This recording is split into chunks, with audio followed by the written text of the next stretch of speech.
آیت اللہ دستغیب اپنی کتاب کے اندر لکھتے ہیں کہ میں حج پہ مسافرت میں تھا تو ایک شخص کویت سے آیا ہوا تھا.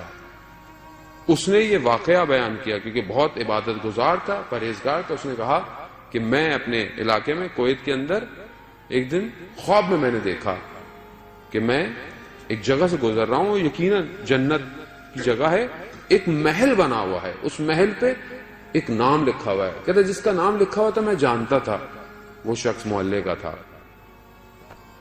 اس کی اس محل کی ہیبت کو دیکھ کر, اس کے کام کو دیکھ کر میرے دل میں رشک پیدا ہو گیا کہ کیا مقام ہے اس شخص کا. لیکن میں ابھی دیکھ ہی رہا تھا کہ اچانک سے ایک عجیب سی بجلی گری اور سارا محل ریزہ ریزہ ہو گیا. میں اس خوف سے کہ یہ کیا ہو گیا, اچانک میری آنکھ کھل گئی. صبح اٹھا, میں اس شخص کی خدمت میں کہا مجھے یہ بتاؤ کہ کل رات کو تم نے کوئی کام انجام کیا؟ اس نے کہا نہیں. اس نے کہا میں قسم دیتا ہوں ایک راز ہے میرے پاس, میں تمہیں بتاؤں گا, مجھے بتاؤ تم نے رات کو کیا کیا. کہتے رات کو میں اپنی والدہ کے ساتھ کسی بات پر تلخ کلامی ہو گئی. بات اتنی بڑی کہ مجھے اپنی والدہ کو تھپڑ لگانا پڑ گیا. تو آج وہ شخص کہتا ہے کہ پروردگار نے تمہارے نیک اعمالوں کی وجہ سے تمہیں ایک مقام دیا تھا, تم نے اس عمل کی وجہ سے سارا مقام ختم کر دیا. عزیزان محترم, ہمارے لیے تو چھوٹی سی بات ہے کیونکہ برزخ دیکھ نہیں رہے ہم لوگ, ہمیں نظر نہیں آتی برزخ. اب جس کو کیمرے لگے ہوئے ہوتے ہیں, آپ گاڑی کی رفتار کیوں آپ ہلکی کرتے ہیں؟ کیونکہ آپ کو پتا ہے کہ کیمرہ لگا ہوا ہے, ذرا سا تیز جاؤں گا 100 درہم, 200 درہم, 500 درہم.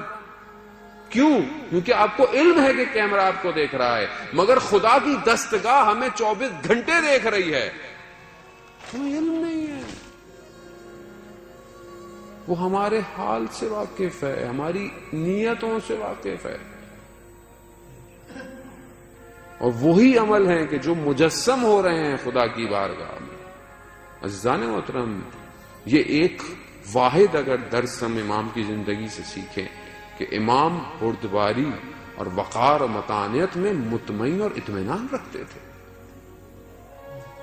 مومن ہے ہی وہی روایات کی روشنی میں کہ جس کی زندگی میں تلاطم نہ ہو, کہ ذرا سا کچھ ہو جائے تو اچانک سے پھٹنا شروع ہو جائے. مومن وہ ہے جو پروقار ہو, کیونکہ جب تک آپ اپنے اعصاب پر قابو رکھیں گے تبھی تو آپ کچھ کر سکتے ہیں, تبھی تو آپ مسائل کا حل نکال سکتے ہیں. لیکن اگر آپ کو اپنے اعصاب پر قابو نہ ہو, ہم تو نمک کم ہو کھانے میں, یہ کیا بنایا ہے, میں اتنی محنت کر کے آتا ہوں. ماں باپ تو ہم لوگ, آپ پرانے لوگ, آپ کو کیا پتا. قرآن نے, مگر قرآن نہیں جانتا تھا کیوں بولا کہ اپنے والدین کے ساتھ احسان کرو, نیکی سے دیکھو. عزیزان محترم, ہمارا سب سے بڑا مسئلہ, ہم بہت نمازیں پڑھتے ہیں, بہت عمل کرتے ہیں, لیکن یہ جو اطراف کی چیزیں ہیں یہ سارے اعمالوں کو کھینچ لیتا ہے. تبھی تو دل مضطرب ہے, ہر وقت اطمینان نہیں ہے, پریشان ہے.